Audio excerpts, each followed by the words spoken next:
Sot është një nga festat zotërore e ngjitjes së Zotit në qiell. Dhe janë disa festa në Kish që gjithmonë përhapin në gëzim, siç është Pashka, Krishtlindja, Ungjillizimi. E një nga këto festa është dhe ngjitja e Zotit në qiell, sepse është një festë e cila na transmeton një gëzim. Në Ungjillin e sotëm përshkruhet shumë mirë përgatitja për këtë festë. Zoti kur u shfaq apostujve, midis tyre kishte dyshime, ishin trazuar, mendime të ndryshme vinin, dhe Zoti i shpjegoi gjithçka, shpjegoi të gjithë shkrimin e shenjtë, e gjithë veprën e tij se çfarë kishte bërë. Dhe i thanë nxënësve që të parhapin këtë lajm. Po rrini në Jerusalem, derisa të vijë mbi ju Shpirti i Shenjtë. Dhe ishte Shpirti i Shenjtë ai që fuqizoi apostujt për ta përhapur Ungjillin kudo. Dhe ngjitja e Zotit në qiell është e rëndësishme për disa arsye të forta. E para, duhet kuptuar që Zoti zbriti nga qielli dhe u mishërua dhe mori një trup njerëzor dhe kaloi nëpërmjet kryqit, nëpërmjet vdekjes të cilën e mundi, dhe këtë trup të lavdëruar e ngjiti përsëri dhe rrinë të djathtë të Atit. Nëse do meditojmë pak rreth kësaj, do na kapi një gëzim i madh. Dhe jo vetëm një gëzim i madh, po do kemi dhe përgjegjësinë për të vazhduar pikërisht atë gjë që Zoti hapi.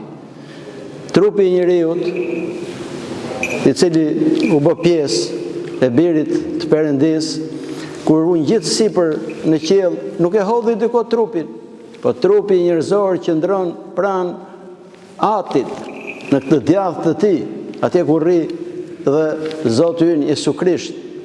Dhe kjo është një nga mrekullitë dhe një nga misteret më të mëdha. Shëni nga Gojarti, i cili fliste shpeshherë rreth ngjitjes së Zotit, thonte këtë gjë.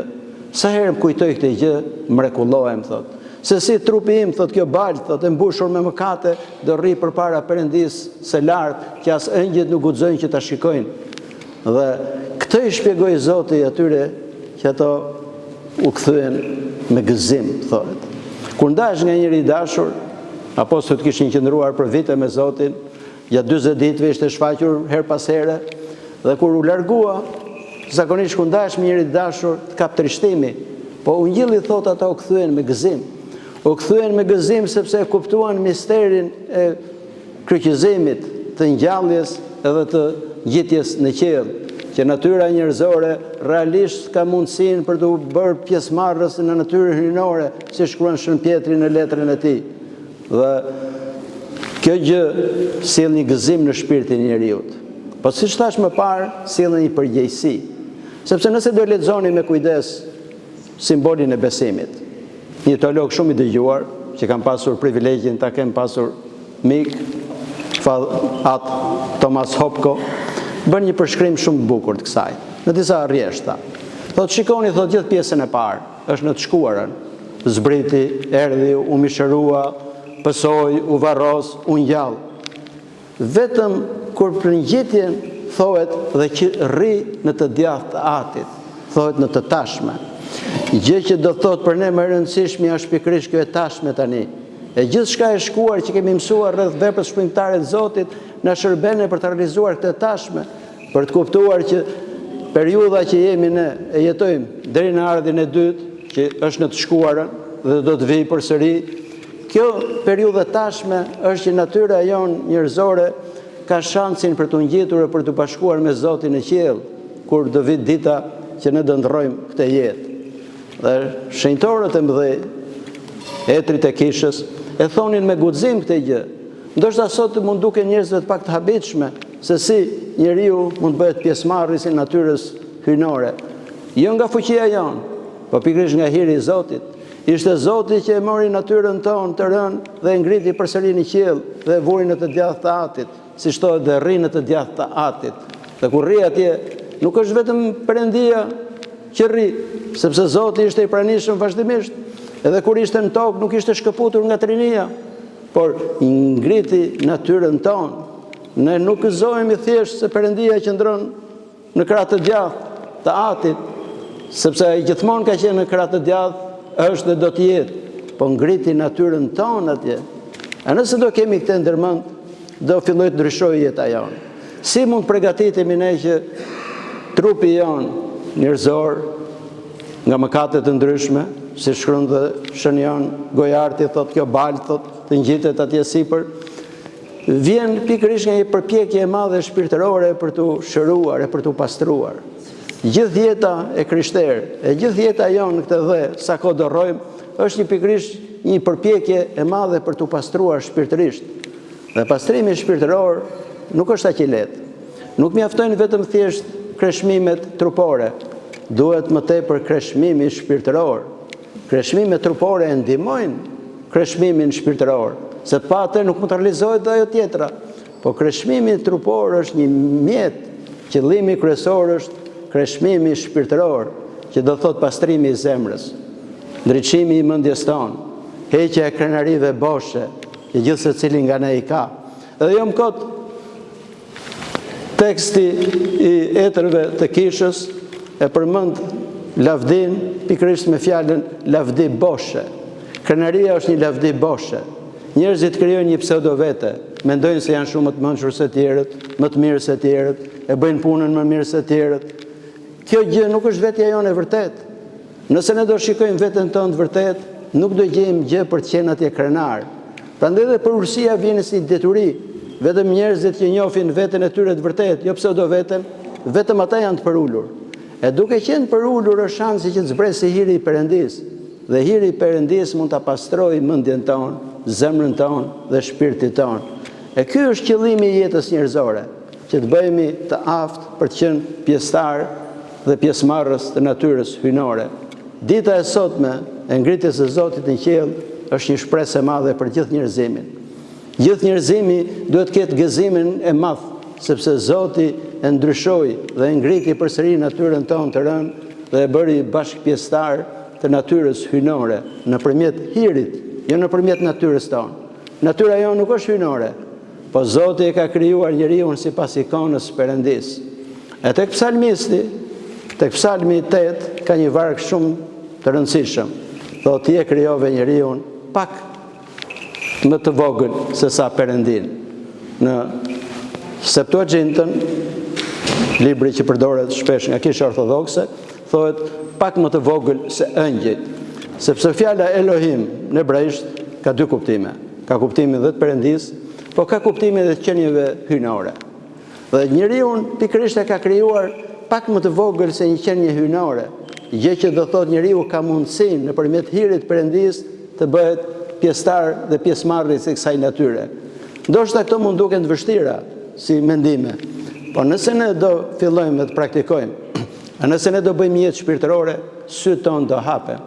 Nuk mund të kuptojnë këto misterit Zotit vetëm nga aftësia e inteligjencës sonë. Jeta shpirtërore ka përcen këtë deturi, është një deturi e dimensionit të tjetër. Edhe i ligu është inteligjent, e ka një mençuri shumë të madhe, por kuptimi i mistereve të mëdha vjen vetëm nga pastërtia e zemrës njeriut.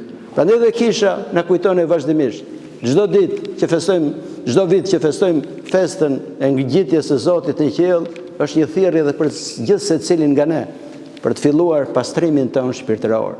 E për të qenë gatshëm që kur të vi dita të jemi në të djathtën e Perëndis dhe jo në të majtën, siç është paravolia që tregon Zoti në gjyqin e fundit. Dhe kjo kërkon një përpjekje shumë të madhe. Nëse ne duhet të ngjitemi sipër, e mund të ngjitemi sipër, është që duhet të kalojmë në rrugën që kaloi dhe Krishti, që do thotë kalojnë nëpërmjet sakrificës, kryqit dhe ngjalljes dhe ngjitjes sipër. Nëse ne nuk kalojmë nëpërmjet kryqit është shumë vështirë, sepse dhe çdo agjërim, çdo kreshmim është një lloj kryqi, çdo vërtësi që hasim në jetë është një lloj kryqi, shpifjet që mund dëgjojmë përsëri janë një lloj kryqi. Problemi nuk është nga jashtë, problemi gjithmonë është nga brenda.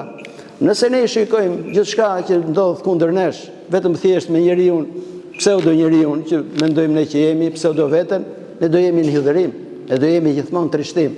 Por nëse do shikojmë këtë dimensionin shpirtëror të përulësisë, ne do i pranojmë ato me forcë shumë të madhe.